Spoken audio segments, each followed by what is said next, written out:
Then I watched her literally rebuild her life. What struck me so much was we went from this 4-bedroom suburban house on an acre lot to a small 2-bedroom duplex in the cities. When we did that, her stress level went down. The amount of money wasn't what made you happy. It was the dignity and the self-respect. And then I also watched her then rebuild her own life. And ironically, my father made a ton of money in his life, but he pretty much died penniless. What's going on, guys? My name's Ryan Snod. It Rhymes with Odd, and welcome to the Rhymes with Odd podcast. Today we are welcomed with a wonderful guest, somebody that's actually my first video client of all time ever. She is a financial literacy speaker, author, and coach, and she's also the author of A Girl's Guide to Personal Finance, or Girl's Guide to Personal Finance. Yes. Joey Beech, welcome to the podcast. Thanks for having me. I didn't realize I was the first client. Yeah. Well, I think so, unless you count. No, that was the first paying client. That's it then. 9 years ago, whatever it was. So kind of crazy to see that we're still here. So really excited to have you on today, because I think your story and kind of how you got into the line of work you're in is really interesting. And I wanted to kind of hear your perspectives on personal finance, especially how it pertains to women, and then also just helping our listeners kind of better understand what they should be doing to manage their money, because a lot of people worry about making a lot of money, but they don't know how to manage it once they get it. And I think that's where a lot of people kind of fumble it a little bit. So really excited to kind of jump into those today. Cool. Awesome. Cool. So for the people that don't know a little bit about you, can you tell folks who you are and what you do currently? Sure. So I've kind of been dubbed the financial lit lady, and that was by a student at one of the local high schools. I was been going in there on a regular basis talking about financial literacy, and then I was at the school for something else totally unrelated, and I was talking to one of the administrators, and one of the students came up and said, "Hey, is that the financial lit lady?" And he had more questions, that's one of the cool things about what I do, is then later people will come up to me, because a lot of times they'll be thinking about their own personal finance when I'm talking about general topics and other things. And then later they come up and go, "Well, what about this?" And so that's how I got the label Financial Lit Lady. But I got it because I've been speaking and writing about financial literacy for a number of years. And I got there because early in my career, I got paid to learn about personal finance, and I was interested in it. So that worked out really well. And even though it was a large insurance company, and that doesn't sound very exciting, but it actually was a great gig for a lot of reasons. And while it doesn't sound glamorous, I learned a lot and had great career and all of the other things you look for in an employer. And then it also gave me the luxury, because I followed a lot of the tips. When it was time for me to seek something else, I had the flexibility of doing that. So then I moved into an economic development role for about 10 years. And that allowed me to get into and see a lot of other things like commercial real estate up close, and angel investing, and even other aspects of basically finance. And while I was doing that, I went to visit my daughter at the University of Iowa at a tailgate, and Go Hawks. Yeah. But I'm a Minnesota grad, so I got to get that in there. And her friends came by, and they were talking about, their careers, and they are really sharp young women about to go into the work world and make a lot of money. And I was worried they weren't going to keep it, because on the way home, I was listening to this, those smarmy ads, and they run them all the time. And I'm thinking, they must be running them because they're working. People are coming in and taking advantage or being taken advantage of.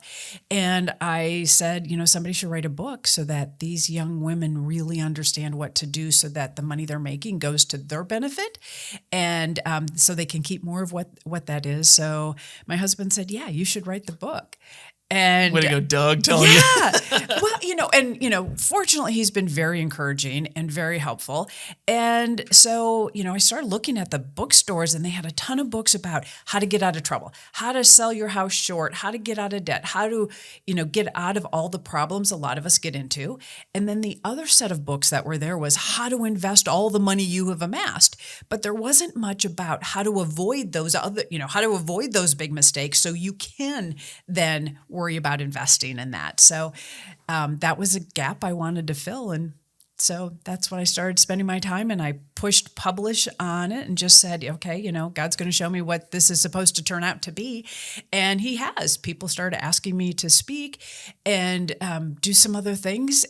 And that's what I've been doing. That's super exciting. I think it's really cool to see you shift, like you said, from corporate into the nonprofit development world to now passion projects and really doing what lights you up. It's been super cool to see too. So I think we can kind of shift gears a little bit to when was kind of the point when you launched the book that you decided that was kind of, I want to pursue this further. It's not just going to be a side thing. Like, what was kind of that turning point for you when you started doing other things outside of just the book? Oh, well, the book was a side project. That was just something I was doing on nights and weekends. And after I put it out there, then people would ask me to speak. And I really enjoyed that because it kind of brought it alive. And I just so firmly believe that there's a lot of things that we can all do to improve our lives. But I believe one of the things that make the world better is having more people who are comfortable with what they have. The more financially stable you are, at whatever income level that looks like, the better you sleep. The better you are, the better you can manage your kids and your life and all of the things. And so for me, it's just some people can help the world by in physical fitness or in medical or whatever a case is. And for me, personal finance has been that thing to where if I can help somebody, get control of their debt or thrive in other things, that's, I think, where Joey fits in, and I want to help. Sure. No, I love that. Kind of tracing back to your origin story, I'd love to hear a little bit about your past and what really lit you up about this stuff, kind of your upbringing, and then also having a daughter and kind of, like you said, kind of walking into that. Tell me a little bit about what brought Joey to this point. Well, when I sat down to write the book, I'm like, okay, there's a lot of books out there. Why would anybody want to read this? And I thought back to, why do I find money interesting? And because I really saw up close the difference it makes on a life. So my mom, when I was growing up, my father had addiction issues, and my mom was faced with a really difficult decision of, he made good money, we had a comfortable house and the things that go with that, but she had to make the choice. Do you stay with that somewhat looks comfortable, but put up with some, not only herself, put up with some abuse, but also expose her children to that. So with very little money and where laws were not in favor of women back then, getting credit or anything was very difficult without a husband or something. But she did it. And she said, no, my dignity and my kids' well-being is worth, selling everything and then loaning what she could from people who would help. And then I watched her literally rebuild her life. And what struck me so much was we went from this 4-bedroom suburban house on an acre lot to a small 2-bedroom duplex in the cities. Yet when we did that, her stress level went down and her demeanor became more positive. And I saw that the amount of money wasn't what made you happy. It was the dignity and the self-respect. And then I also watched her then rebuild her own life. And ironically, my father made a ton of money in his life, but he pretty much died penniless. And my mom made very little, but she had a little nest egg when she passed. She didn't make it to retirement. And she had a little equity in her house. And she had, on very little, built a nice little life. So that's where I went, those are the lessons that I learned, and kind of the lessons of hard knocks that not everybody gets. I mean, it's the silver lining blessings. So that's what the perspective I come with is it doesn't take a lot to have that comfort, and it's different for everybody, but that's what, to me, makes it interesting is what you can do for yourself. And the question I like to ask everybody is fill in this sentence. I will manage my money today so I can. And it's what it allows you to do is what it's important. So many people who talk about personal finance are, get rich or do this so you can whatever, and they prescribe what you should be doing. And for me, I can help with the how to get there and, the knowledge part, but the knowledge part is just a small piece. It's the why do it that will motivate everybody else. Why do you want to do it? And why Ryan wants to do it is going to be different than Joey. And that's the part. And then it's just plugging in the knowledge component of, okay, where you should put it. Sure. No, I love that. I think it's interesting to hear, like you said, your origin story, because that ties into, again, the why this field. Like you said, it could be anything, but having that personal, the why, the connection to it's always really powerful. I think also, like you said, I've kind of dug into this. I was a sociology major as well. I went for business and sociology, and I love the dynamics, especially when people's expectations on like gender in the home, like you said, the man makes the money, the wife. Then we always raise women like grow up and find a nice guy that's going to give you security. And now things are kind of reversing. And I mean, obviously, economics have changed completely in the last 50 years. But what do you think are some of those kind of those things that people are stuck in? Those old, or not really old things, but things that are limiting beliefs that get people to end up in those situations, like you said, where they're in a relationship where they maybe shouldn't be, but it's economic related, or they're making decisions based on money, not the other things that go into it. Oh, there's a lot of that. I think, roles are shifting, and I think that's part of something everybody's got to try to figure out where they fit. One of the things I hear a lot is we're not good about talking about money. And I think as more opportunities come to women, there's not only things that they have to learn that go with that, just the basic knowledge, but also how do you navigate that? How do you have that conversation with a spouse to where everyone feels, regardless of the amount you contribute, that you are part of a team? And how do you come to that and be able to talk about it in a non-judgment way? I think that's one of the other things we have to get better at as a society. I think part of our financial literacy problem is because as a society, we have changed. It's not an education issue. It's a sociology issue. I don't think that's the right term, but it's a social issue because so much of our spending is based on other people around us.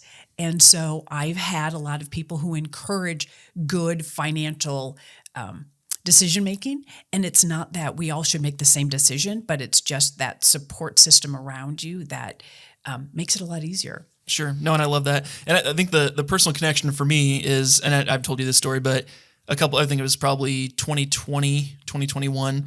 My wife and I paid off $116,000 in consumer debt, everything besides our house, in like a year and a half, and really got like on fire about this topic. Yeah. And I can tell you, like, being on the other end of it, yes, there's more problems with, more money, more problems, whatever, but the peace of mind you have when you have a plan and you're like following the plan and just also like uniting with your spouse on this like common thing. I think that I feel like a lot of people out there don't have a plan. They don't have anything like that. What do you think are some of those big mistakes that I think the average young adult will say, 20 to 30? What are some of those big mistakes that people are doing that are setting them back from having kind of a clear plan and a strategy to win with money?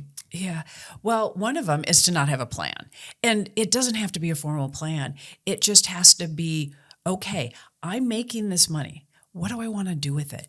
Where do I want? Because, one of the things we really learned in the pandemic is how much our money and our spending habits make a difference. We kept a lot of local businesses open because we chose to go to them and get takeout and all of that stuff. And I think we've relearned the power of our habits and our spending. So I think the biggest thing is, okay, what do you want? And it doesn't have to be big formal plan, but where do I want my money to be? Do I want it to be in things that serve me, things that I get it? Do I want to earn interest or do I want to pay interest?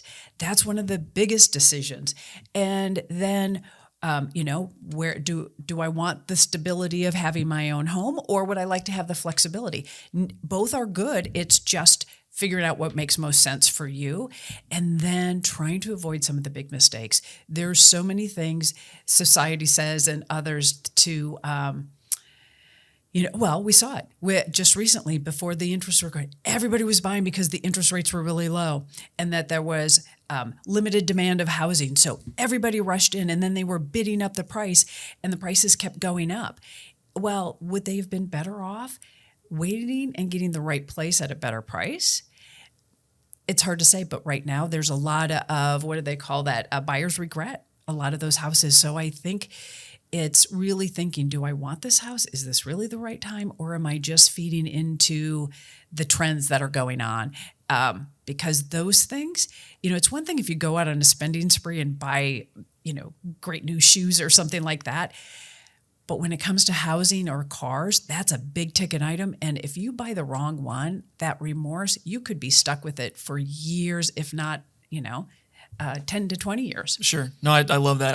I always say the biggest financial decision of your life is who you marry. That's the number one thing. Because if you end up with a partner that, again, like you said, you're not united, or they spend like crazy and you don't, and there's a lot of friction there, or worst case scenario, the marriage fails and then they take half of your stuff. It's like, whoa, what the heck just happened? It's like, I feel like that's the biggest like financial decision of your entire life is who you meet. Well, that's a lot of it. And I think now people are waiting and putting off marriage for longer. And honestly, I think that's healthy. I know a lot of young people who literally in high school have met their match, and they're getting married or have married, and they're happy on that trail really early. I know a lot of young women in particular who haven't found that yet, but they're okay just going, you know what? Not yet. That I haven't found Mr. Right yet. I will know it when I do. In the meantime, I'm going to go about building my career. I'm going to go about building up, buying a house, saving for my retire, making sure that once I do find that, it's a good fit and I'm in a good position, whether I find him or not. So, and I think it makes a better match, and you make a better partner when you're coming into it for that companionship match and other goals and aspiration match versus, this will, be, because a lot of times it's like, well, we're going to move in together because it'll save money and we're like roommates. Well, that might not be the best basis for a marriage.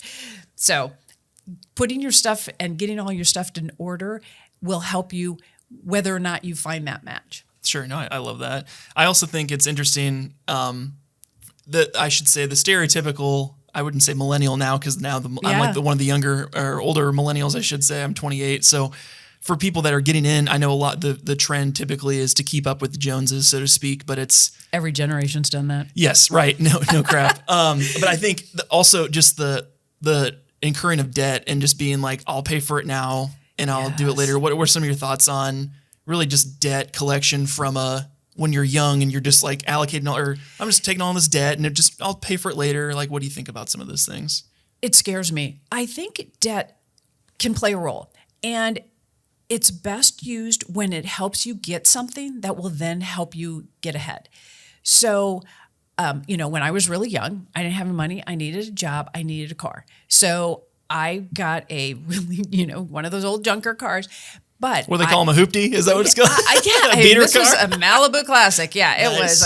It was classic. What were some of did it have like, you have to like hit the dash to get it to start or anything kind of like weird? Functional. It didn't look pretty, but it was good. Okay. And it served its purpose for a couple years. Sure. My mom had one. It was an Oldsmobile, and we called it the Beast, and it had like plush purple interior. Ooh. And one of those auto from the 80s. It was, so anyway. Well, and mine was definitely, probably considered an old man's car, but it was all about reliability. And I lived in the Twin Cities in Minnesota, so really cold. I needed it to be able to start on a cold winter day, and I needed it to get me from point A to point B. I didn't care what it looked like. I just needed to be able to get there. So had a little debt to get me there, but that was also going to allow me to get to some community college classes and to get to a job so I could pay that off and my student loan.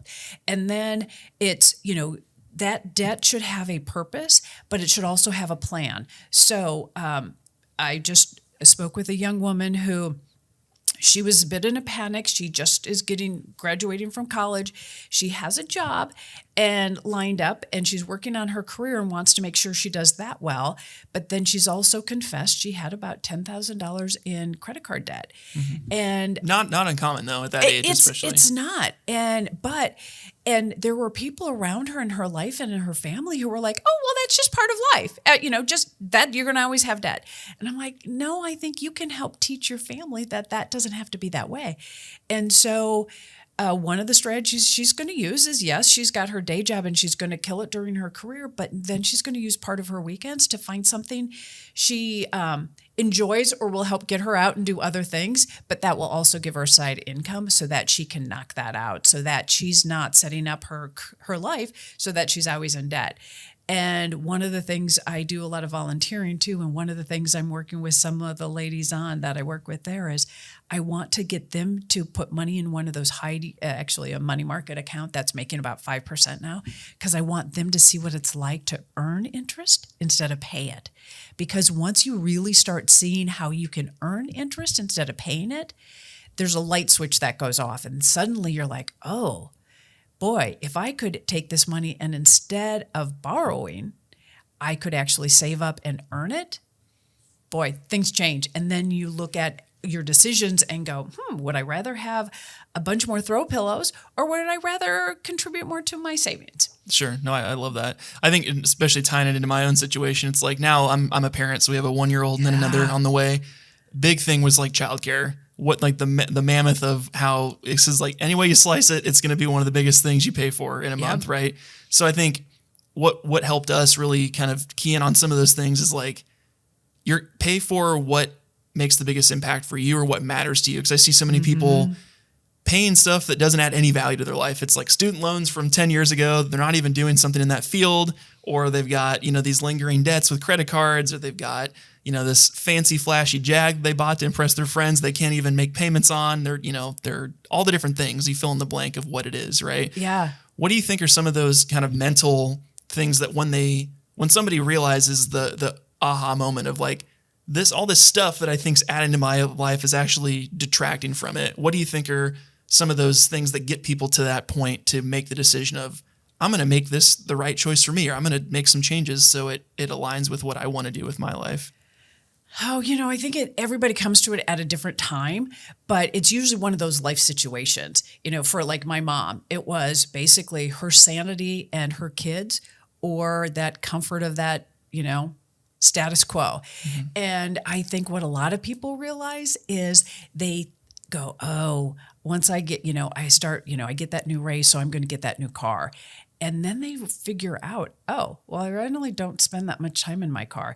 And I got it bigger so that the 3 times a year that I might have somebody else in my car, it would have all of these other cool things. And it just they start doing the equation in their head. And I think usually most of us find, it feels good that first 24 hours, maybe a couple weeks, and then suddenly you're going, it's just a ride. And it doesn't have that same allure. And then you start doing the math and go, oh, do I really need it? And cars and houses are the 2 biggest things, especially in America. We love our cars and houses. And if you look at car ads, half the time they don't even show you the car. They just show you how great you're going to feel and how your friends will be impressed, and like you're floating through air because and then you go, oh yeah, but it still needs gas and tires and maintenance. Sure. So I think the other is detaching the emotion from the money. We so often, and all the ads, that's why they do it, right? They know if they tie that emotion that they can help you spend more money. And that's why they do it. There's also some great new research out about how that FOMO, the quickness, all the ads, especially like travel things or buying tickets, only a few more left, or 20 people are looking at this at the same time. That scarcity mentality, they've shown that the brain lights up differently when you fear scarcity. So we'll spend more. And so all of the ads, that's why they do coupons, and that's why the sale only lasts for 24 hours or whatever it is, because they know that scarcity will get us to act. And that's one of the tricks. So if you know the tricks being used to try to get you to spend money, then you can also know those tricks to go, oh, well, I know that trick and I'm not going to let it I'm going to use it to my advantage instead of to the advantage of the retailer or whoever is trying to convince me I should spend my money. Sure. Well, I think America's great in the sense that capitalism can give you a lot of, freedom and give people the opportunity to build a business, do all the things. But I definitely think a lot of people get trapped in that. I got to get this cool new thing and whatever. I know for me, my big thing was I'm a big Jeep guy. So I've had a little 2-door fun Jeep that I would look around. I'd look all the time, and I'm kind of a saver. So I would just window shop all the time. And my wife was like, "Are you looking at Jeeps again?" I was just on my phone all the time, like scrolling Marketplace or Craigslist, whatever. And she's like, just get one. Just get it. If you don't like it, you can sell it. I'm tired of you dreaming over here. And I was like, okay. So I did a bunch of research, got my little Jeep, my little Putzer Jeep, little stick shift, bought it without knowing how to drive stick shift. And it was like the most fun thing ever. And it was like $5,000. It wasn't like crazy, like super expensive, but it's like like you said, the feeling of like driving with the top down the summer or going to the lake or taking the kayaks, doing the thing, right? That kind of got me into like, well, now I want the 4-door one so I can, and then, so long story short, I ended up getting a 4-door one. That's my primary driver now. And people always ask, like, was it worth it to sell 2 of your vehicles to get this one that you wanted? And I was telling them, yeah, because there's just some kind of euphoric moment where you're driving home at night and you have the top off and the wind's blowing through here in the summer. It's like, there's benefit there, but just kind of like detaching yourself from like, this isn't my personality. If worst came to worst, I could sell this item. I'll be a little sad, but it's like, this is really like, it's worth the money to me to do that. Well, and I think that you just hit on a key thing because it's worth the value. So I had, in a period of my life, I had a convertible. It was used. So similar, it fit well within our budget, but it was really impractical. It was a 2-door convertible with a back seat, and I had 2 small children. They're going in the trunk. Well, no, it had a back seat, okay. But so I had car seats in the back seat. But it was totally not practical. But it worked perfect for me at that time because my mother was very ill, and she lived 3 hours away, and so between working to build my career, taking care of my children, and taking care of my mom, the only time I had to myself was the 3 hours on the freeway from Iowa to Minnesota to go visit her and to help take care of her. And that some summers, the only time I got in the sun was actually on that trip, driving. And so while it was a little bit of time for that short period of time, it was great to have because it was that euphoric. It was the end of the day. I could put the top down and the wind felt like the stress went with it. Now, that said, Mom passed away and my kids were getting older. I knew I did not want them. One, it was just physically going to be silly to try to keep cramming them in a small back seat at this convertible. Your son's really tall, right? Too? He's very tall. His legs will be wrapped around his neck. And it just wasn't going to work. And so it was like, okay, that fit for a time, but now it's time to go. Yeah. And then, of course, end up with a minivan because that fit for that time.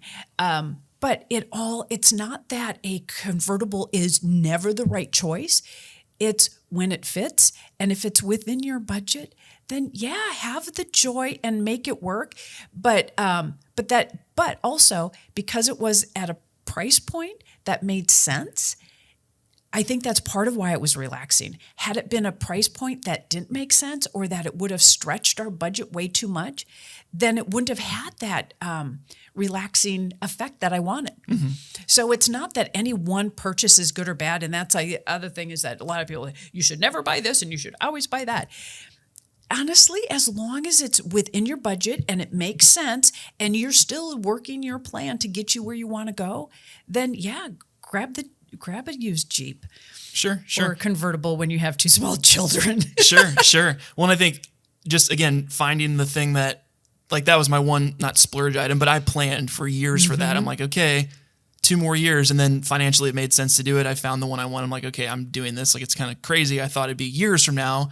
But then also looking at before we started, getting our financial situation better to then it was this pipe dream of like, I see him on the freeway, like I'll never get that. But then like a year later, I'm like, holy crap, I can do that. Like, it's just kind of crazy to see that. But also, I've had conversations with my wife where it's, there's this bigger thing with our family that needs to happen. And I'll just like break down. I'm like, I'll sell the Jeep if I got to do it. Like, and she knows like, that's like then you're serious. That's your favorite thing in this world besides me. Like, it's like, you would never do that. I'm like, it doesn't matter. Like, it's just a thing. Like I can, and we've even had that talk where it's impractical with car seats. The Jeep it's not a minivan.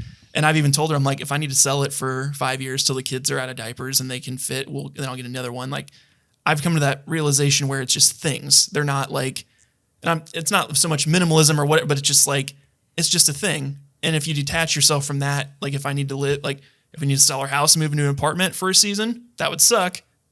It'd kind of hurt your ego, but I do it. Like I've detached myself from my ego being wrapped up in it as much as I would before. I think that's the key part. I've always said my personal worth and my net worth, when you can separate those two things, you can make more rational decisions. And I think, again, that's why the commercials try to make every person who's ever in any car is a gorgeous person with a babe on their side, right? And because they're trying to get us to think that our personal worth is connected to the car we drive or the house we live in or all of the things. And the more we understand that those are just conveniences and not who we are, the better. Another good example about vehicles. So my husband and I, we have 3 vehicles in our garage. And one day we pull out in this truck that's, very high function. And the next day we can pull out in a nice car that has a few more luxuries, but it's all about getting us to where we need to go. And then because we've reached that age and it's used and it really fit and a friend was selling it, we have a little convertible. Nice. Who we are doesn't change by which vehicle we pull out of the garage. Mm-hmm. And I think that's a key thing is really feeling solid in who you are and helping separate that, because then when you're making those decisions, then it's just a financial decision. It's not and back to my mom, I think her personal worth, she went up dramatically when her net worth went down. Mm-hmm. Because suddenly she had the dignity to raise her head and go, yep, I'm going to have to live in this small little place, but I'm going to make it work. And I'm not going to have to put up with the indignity of dealing with somebody who is abusing me. And even if it looked to the external world that everything was great, it wasn't. And I'm not going to pretend anymore. I'd rather hold my head high and live in a small rental than try to pretend in a big flashy house. Sure. And I have a couple of friends of mine that live in bigger cities, and it's being in your 20s, and it's hard to, I guess, escape the throes of social pressure to do those things. Like clubbing, for example. One of my buddies lives in Kansas City, and it's like every single Thursday, Friday, Saturday, all his friends want to go to the club. They want to buy a table, get bottles brought over, make them feel cool. It's like, how much money are you dumping into that? But again, if that's all that you live for and that's awesome, that's who I am right this season. Yeah. As long as you're okay with spending thousands a month on bottle service and going to the club, that's fine. Like if you see value in it, but it's also, people in different seasons of life, which I think is really interesting too. Absolutely. And just because it doesn't work for you doesn't mean it doesn't work for other people. And as long as they understand it. So I did a class, and we had everybody bring in their credit card their statements from the prior month. And the whole exercise is just go through and look at your spending and what's going on. And this happened to be in January, and he's like, I had no idea how much money I spent on gas. And I'm like, well, it's your December statement. Maybe it's because you traveled for the holidays. He's like, nope, we stayed in town. Okay, well, do you commute? Nope, I live and work in the same town. Don't go more than 5 or 10 miles. Okay, well, your gas stations offer a lot of other things. Maybe you were buying a lot of, the holidays, you're getting lots of other things while you're there. Nope, never go inside. Finally, I'm like, well, what do you drive? And his head just dropped. And I don't even know what it was, but it was a gas guzzler. Mm-hmm. And literally his money was going up in smoke, which again, if the vehicle's right for you and it makes sense, that's great. But the reason he was in the class is that he had 3 small kids. And he's like, I make good money. I have a good job. He didn't feel like he was prepped for the expenses that were coming down the line for his kids and what he wanted to provide for them. And then he went, okay, a lot of my money is going up in smoke. is that what I want it to be doing? Or should I instead do something else, at least for this season of life, and allow and, save it up or do whatever for his kids? And I think a big part of it is one of the big exercises I would encourage anybody to do is just pull up all their statements. That's the beautiful thing right now. All of our accounts provide these great statements online. You can just go in and they will tell you what you've been spending on. You don't even have to keep track. It will come out and tell you. And it's always eye-opening. Even the best of us, it's eye-opening to see what they are. And if you're not spending on your priorities, then you can only blame yourself. Sure. Well, I think the self accountability is really hard for people to know. Like when Paige and I started tracking our budgeting and seeing, holy crap, spent an entire paycheck at Target on God knows what this month. And who knows, just the bucket. Well, that's the part you're like, what did I get? What did I get? Right. And you throw pillows in a little basket and a Christmas tree. And boy, my life is so much better because of that. Right. Yeah. I felt so happy there. And yeah, so I think it's the, just being knowing what you're spending money on. And that's the thing. And just trying to understand it. I do that even with my business too. It's take a really critical look every 3 months or so and be like, what memberships, recurring costs, what things do I have that I could cut or consolidate? One of them was recently my course hosting platforms. It's you have your email, your website hosting, your course hosting, the SMS, text messaging, all the slew of webinar hosting. I had 15 softwares I was paying membership on.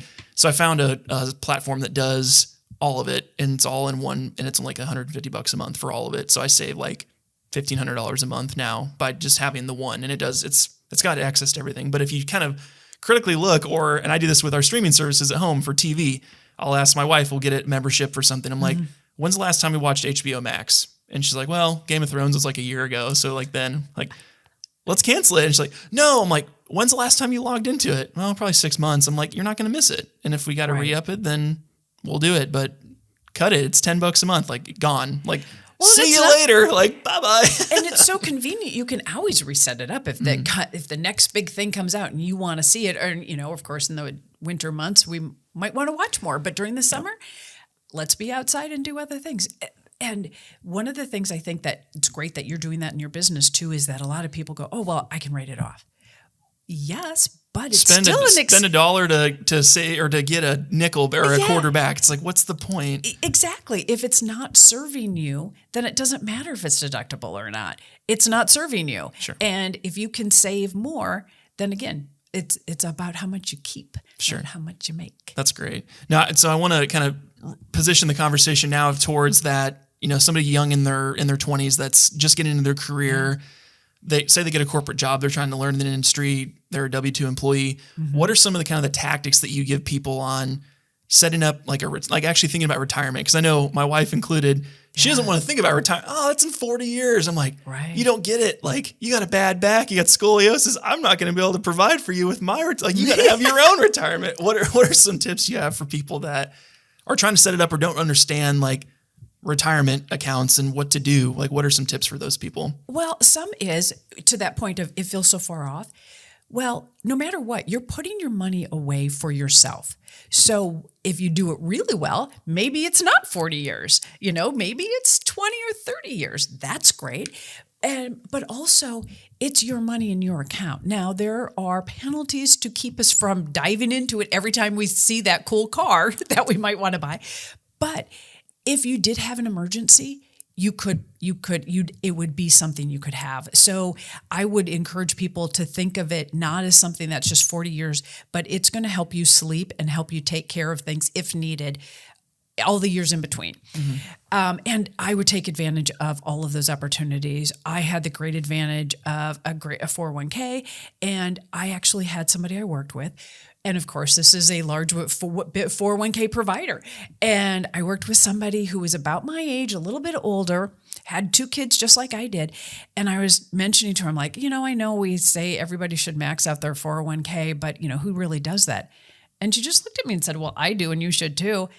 And it was just that nudge I needed, because I knew I should be doing it, but I wasn't. And it was that little nudge I needed to go, oh, I should be doing that. And it's a lot. Maxing out, when I say maxing out, I was already contributing what I needed to get the match from my employer. So I already had that going. But to actually max it out to the limit of what the government will allow you. You were talking, not these days, $20,000. That's a huge chunk. But I'm like, okay, well, I could, put up with that ugly carpet for another year or two. And I slowly worked my way up to that. And back to the question earlier, one of the things that's allowed me now to pursue these other things and to make some other career changes is because I really put my money away early and took advantage of that opportunity. I haven't been able to, the rules and laws don't allow me to put any more money into that account. And that was 2012.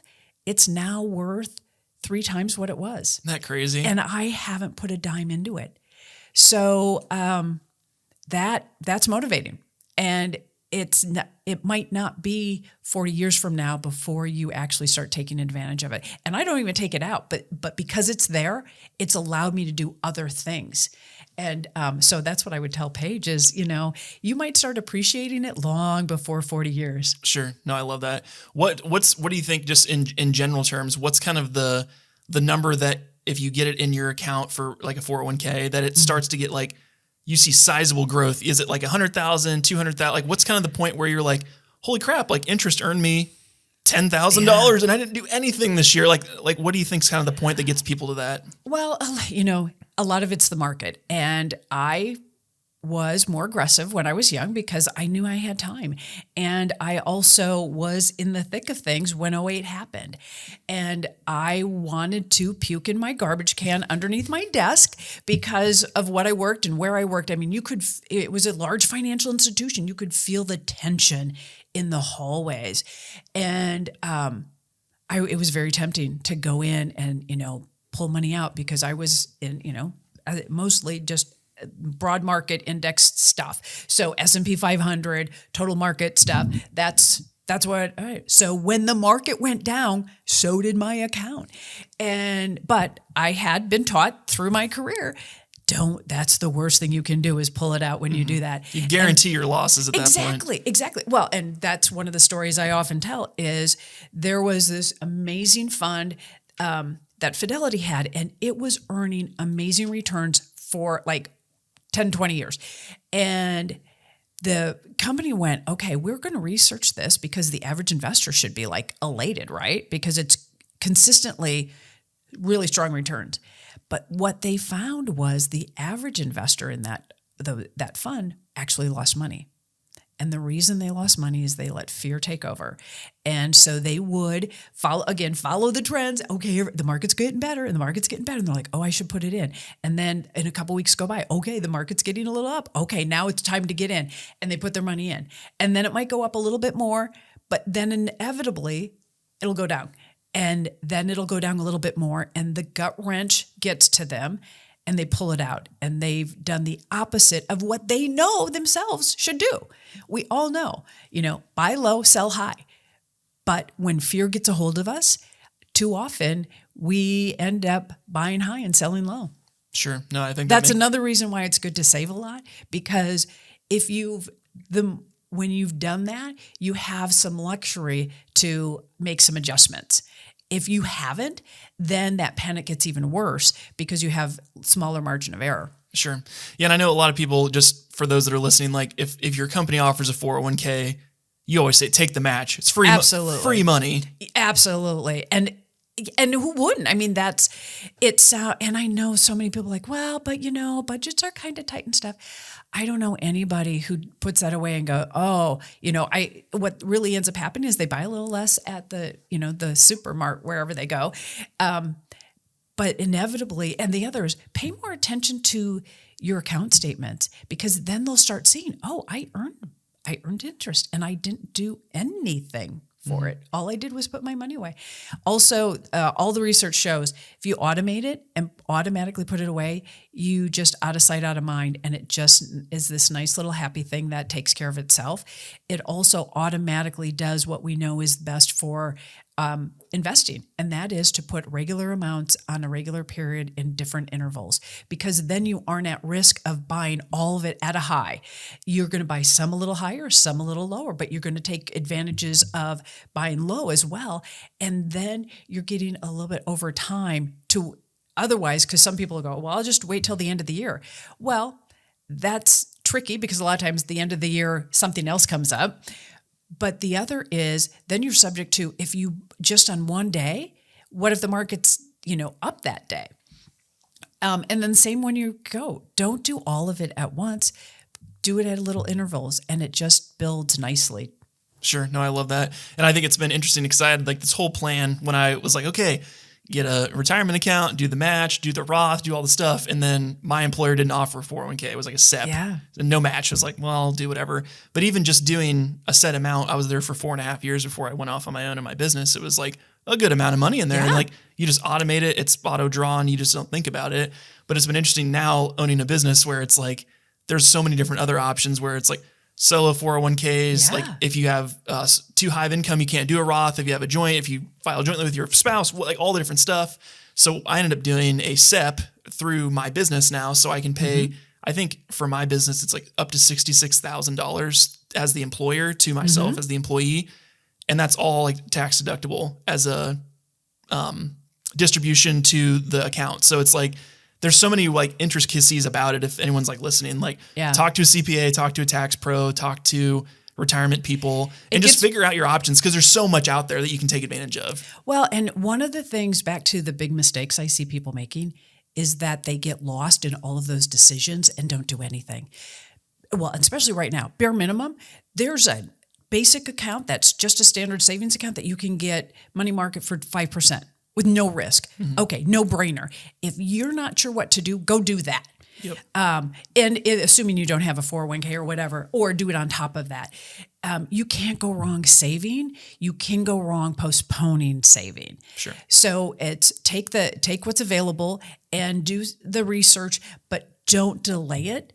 Just start putting the money away. And then if you need to do more research or talk with that CPA, okay, that's fine. But the other key thing is it's also the habit, building up the habit, because we know once you're in the habit, it builds on itself and you just becomes natural. Then you don't even think about it. And then you get a raise and then you put a little bit more away and you go, okay, I'm going to use some of this to go treat myself, but I'm going to also increase what I'm saving for. Sure. No, and I love that. And just having a plan with it too is nice. Cause I know Paige and I got a very large tax refund this year for the first time in like 5 years. Cause owning a business, I usually had to owe at the end of the year. So you have to keep money back, but ended up doing some more strategies that got us a pretty big refund. And the first thing we did was like, what are we going to do with this money? So we'd sat down and said this, that, and the other thing. And now it's been, I think we're into like our third month since we filed that we haven't gotten it back yet because the Fed's so backed up with all this crap because of the debt ceiling, which is a whole nother podcast, but all the stuff going on. But then even 2 months later, we revisited it and now everything's different slightly. It's like, well, now the things that were important a couple months ago, those have kind of changed. Now this is more important. So it's interesting, like the ebbs and flows of things. If you have a strategy to kind of go about that, things can ebb and flow as time goes on. Well, and there's another key thing I heard that you mentioned is that you have the plan, but you didn't spend the money before you got it. Oh, absolutely not. But so many people do. And again, tax season every year, the first couple of months of the year, all the ads are encouraging you to come spend that tax return. And a lot of times you'll do it, they'll encourage you to spend it before the check even comes. Well, deals up on Sunday. Yes, Come on in. Yes, exactly. It's going to close soon. And there's 20 other people considering this. And those are the things, the traps. And like you said, not only do priorities change, but sometimes the check doesn't come or sometimes something else gets in the way. So I love the fact that you had the plan for it, because one of the other mistakes that often happen is people get a lump sum, whether it's a tax return or a bonus or inheritance or whatever. And it feels like a really big amount of money until you break it down into what you want it to do. And I had a similar situation. I was expecting an amount and I was like, okay, what am I going to do with this? And then I literally put a plan to say, I'm going to allow this much for this and this much for this. And some of it was that treat I was really wanting to do. But then others was, okay, the practical things I wanted to do. And then I went back and kept track of where I actually spent it. And I was fairly close, but there were a few things where I, spent a little bit more on it this and a little less here. But it's amazing how quick it goes. And if you don't keep track of it, then we all look at it and go, well, where did it go? And boy, I would rather be able to look back and go, oh, this is what I got with it, than where did it go? Because usually the where did it go is when it's ended up in all those little things at the supermart, or that, I got more bells and whistles on that thing I totally didn't need. Sure. No. And I think the other piece of this too, to kind of tie it all together, I did this early on in my career because I had a lot of time, not a lot of money at that time in my early 20s. So I found things that would be similar to investing with my time. So as a videographer, I'd shoot a lot of videos, and you can do a ton with that if you kind of think strategically. So one of them was like stock footage. So if I shoot clips for like a drone shot of a sunset of a downtown Des Moines, I can use that for my project, but also in my contracts, I can, depending on the contract, I could use that clip for stock. So I could upload it to a stock agency, and someone else anywhere could buy that clip, and you get a royalty. So it's like, that's one option, is like over time, you like slowly upload clips over time, or YouTube, like you upload videos and then you get paid out for AdSense over time. And then there's, affiliate marketing. There's all these millions of other things you can do. But I encourage people too, if they're like looking at a side hustle, try to find one that's not trading time for money, because then it's just like another job. People are always like, oh, but it's like, find something you like to do that can pay you dividends over time, whether it's investing in the stock market or your retirement account, like something that you put it in now and then years later it'll pay off. Because I've heard that a lot. It's like people are like, well, if I go work this extra job and then you get extra $100, but then, well, we're going to go to a concert and then here's the extra $100. And it's like, well, you didn't get ahead. You just like, you're using your side hustle to manage money, to mismanage money, if that makes sense. Oh, well, you're just feeding the monster, and it's just the rat race wheel is going faster. And I think that's a tricky part. You also mentioned, what I like is that you use that opportunity to learn more things and do more things. And especially like in the corporate world, one of the great things about my job is I got to learn about a lot of things. And my kids are now in those positions, and part of what they're doing now is learning that. They're learning industries that are going to be valuable in years to come. And so while part of it is getting that paycheck and those benefits and starting the investing and savings and all the things, but a part of it too is in the process, the company is investing in them. And if you're really taking advantage of it, you're really looking at that, oh, I'm learning this. And oh, maybe I'm going to take this other thing and get this and learn more of this, because they'll be more valuable in the end, in the process. So some of it is just also investing in yourself. In however that looks, whether it's actually, okay, I'm going to research, what an investment, or I'm going to invest in myself because I know this will either make my job easier or make me more marketable in the industry or in other industries as I go. Sure. No, I love that. I think to kind of tie this together too, and give it some zest and tie it all together. If you're talking to, because your target audience is young women, right? Yeah. Like people in like young women. That's in the where 20s. my message makes them has the biggest impact, because they have so many years ahead of them. And again, a lot of it is like compounding, right? If you can start doing it young, then as you get older, it gets easier. Where if I start coaching or helping somebody in their 60s, there's a really short timeline that they have, and it's a lot harder at that point. Making some of the key decisions and getting in good habits when you're young makes a huge difference. That's great. So if you had the ear of your daughter at that age, right when you're writing the book, or another gal that's like 22, 23, just getting into the workforce, what are a couple pieces of advice you would give that person to have them succeed with their financial life? Well, one, invest in yourself. That is take advantage of the benefits you can, if that's a 401k or whatever. If you don't have that, certainly set up other funds, Roth, what have you, to invest in yourself financially, but also invest in yourself. Like I said, what can you do to help build that career? What can you do to make yourself more marketable, whether at that employer or another employer? And setting yourself up to where you financially can, at any time, if you need to, you can walk away and go somewhere else. If you're, whether that's like my mother, when she was in a relationship she needed to walk away from. But I would say also that applies to corporate world or anything else. Sometimes you're in a situation where you're never want to be one corporate decision away from bankruptcy. So I really consider yourself, even if you're working for a corporation, you're a solo entrepreneur. You need to be taking care of yourself so that you either by choice or by circumstance have options. And that's the key. No, I love that. And you're a better employer employee when you do that. Because if you invest in yourself and see yourself that way, you show up in a better way and you're going to give more to that employer and be more valuable to anyone. That's great.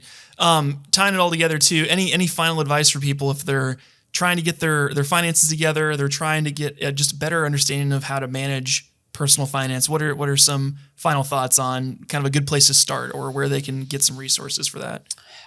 Well, of course they could, Girl's Guide to Personal Finance isn't a bad place to start. We'll put the book link below so you guys can check it out on Amazon.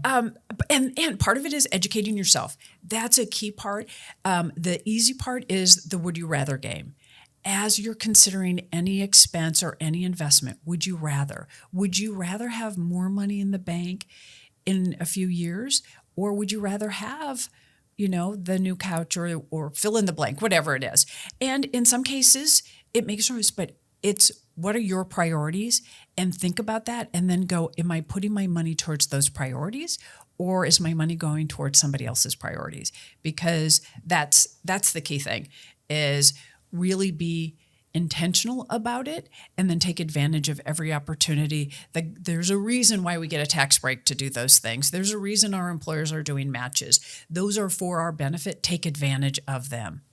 Absolutely. Well, Joey, thanks so much for being on the podcast and coming on and sharing your story and some of your insights. I think everybody's probably gotten some good value from this, so I appreciate you coming on. Well, thanks. I appreciate you having me. Awesome. Well, if you guys are interested in learning more about Joey, we'll put her links to the book below, as well as her Instagram, and then probably also your podcast you just launched, the Financially Lit Lady podcast. Yeah, Financially Lit Lady. It's out there. It's on my website, joeybeech.com, and I'm going to start the second, what I'm calling it, season of it soon.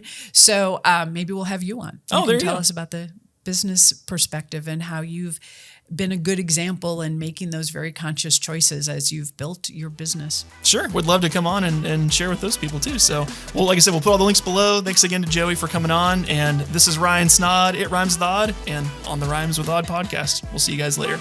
Peace.